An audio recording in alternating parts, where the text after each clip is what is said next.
صحیح بخاری حدیث نمبر 35۔ رسول اللہ صلی اللہ علیہ وآلہ وسلم نے فرمایا، جو شخص شب قدر ایمان کے ساتھ محض ثواب آخرت کے لیے ذکر و عبادت میں گزارے، اس کے گزشتہ گناہ بخش دیے جاتے ہیں۔ صحیح بخاری حدیث نمبر 36۔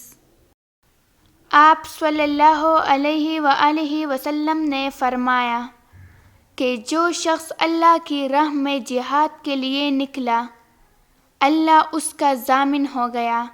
اللہ تعالیٰ فرماتا ہے، اس کو میری ذات پر یقین اور میرے پیغمبروں کی تصدیق نے اس سرفروشی کے لیے گھر سے نکالا ہے۔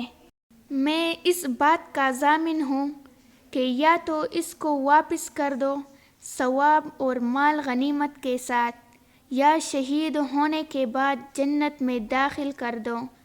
رسول اللہ صلی اللہ علیہ وآلہ وسلم نے فرمایا، اور اگر میں اپنے امت پر اس کام کو دشوار نہ سمجھتا، لشکر کا ساتھ نہ چھوڑتا، اور میری خواہش ہے کہ اللہ کی راہ میں مارا جاؤں، پھر زندہ کیا جاؤں، پھر مارا جاؤں، پھر زندہ کیا جاؤں، پھر مارا جاؤں۔